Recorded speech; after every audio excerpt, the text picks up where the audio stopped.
नयागढ़ जिला अंतर्गत गणिया ब्लॉक अधीन किशोर प्रसाद ग्राम पंचायत कार्यालय परिसर में बुधवार मध्याह्न समय लॉयल वेलफेयर फाउंडेशन तरफ मागणा स्वास्थ्य सचेतनता शिविर अनुष्ठित हो जाइछि। एही चिकित्सा शिविर किशोर प्रसाद ग्राम पंचायतर सरपंच श्रीमती गीतांजलि बेहरांकर तत्वावधान में विभिन्न रोग में आक्रांत थिबा शताधिक लोक आसी कटक हस्पिटाल आगंतुक विभिन्न विभागर विशेषज्ञ मानक सह परामर्श करुथुवार देखा जायतिला।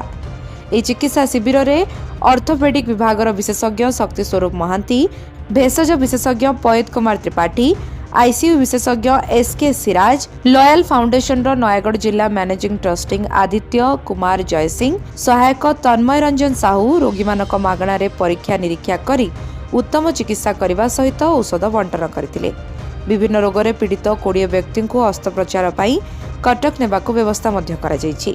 एठारे हानिया, मलकंटक, अर्श, आपेंडिसाइट, पित्तकोष, मूत्राशयर पत्थर, गर्भाशयर ट्यूमर, नाक कानर मांस वृद्धि, हृदरोग, कर्कट रोग, blood pressure, diabetes, orthopaedic surgery, neuro surgery, ICU, NICU, मोतियाबिंदु आदि रोग सहित आंठुगंठी जनित रोग पाई मध्य चिकित्सा करा जायथिबार देखा जायछि।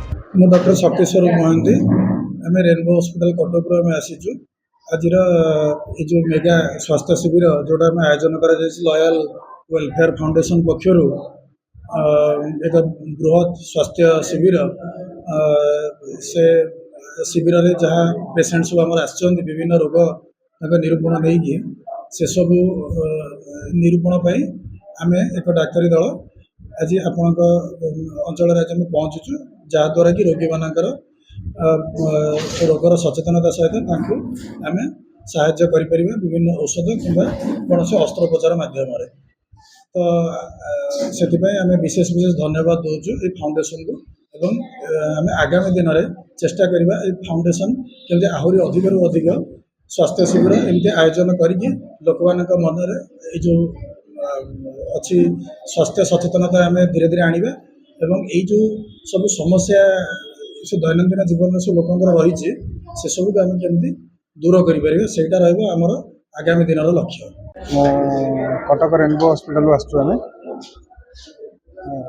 आमर फ्री हेल्थ अवेयरनेस कराऊँच लॉयल वेलफेयर फाउंडेशन तरफ ये मागणा चक्षु चिकित्सा शिविर प्लस आंठु गंठी नी रिप्लेसमेंट पे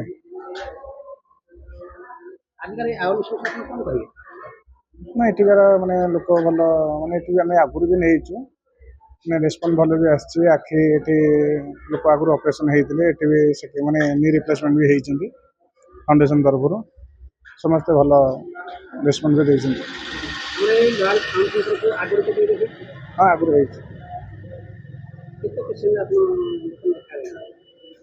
ଏବେ ତ 20 ଜଣ ପାଖାପାଖି ଦେଖାହେଲେ। टार्गेट तो 100+। स्वास्थ्य सेवा पर एक माने बिजु स्वास्थ्य कल्याण कार्ड रे पेशेंट ट्रीटमेंट होती फ्री ऑफ कॉस्ट। मु आसले आंखु होची सारे आछंदी देखेबा बे कुंतला बेहरा किशोर प्रसाद आंखु दीटा ये आंखु पीड़ा हबारु मास्त्री सार मु देखिली सार कहले से एक्सरे कले मेडिसिन खाइबा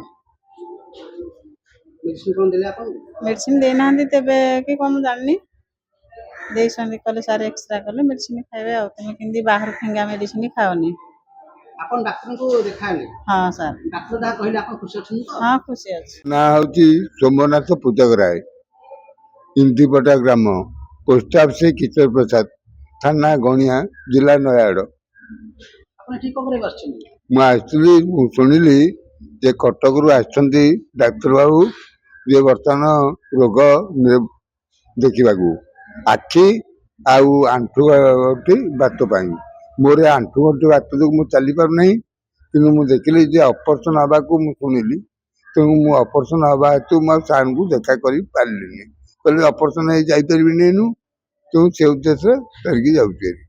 मु Tanmay Ranjan Sahu Royal Welfare Foundation special member भाव सारा ओडिशा काम करुच्ची एवं मु रॉयल वेलफेयर फाउंडेशन तरफ जेकोसी पेसेंट भी यदि आम आंठुगंठी बात माने किडनी खराब मे भी जेकोसी पेसेंट भी आप मत कंटाक्ट कर पठेबे मु ସାରା ଓଡ଼ିଶାରେ କାମ କରୁଛି। ତେଣୁ ଆପଣ ମୋତେ କଣ୍ଟାକ୍ଟ କରିପାରିବେ। ଆପଣ এই আওয়ারনেস ক্যাম্পে କେତେ ବର୍ଷ କାମ କଲେଣି? ମୁଁ 1 ବର୍ଷ ହେଲା କାମ କଲିଣି। ଆଗରୁ ମେମ୍ବର ଭାବେ ନୟାଗଡ଼ ଜିଲ୍ଲାରେ କାମ କରୁଥିଲି।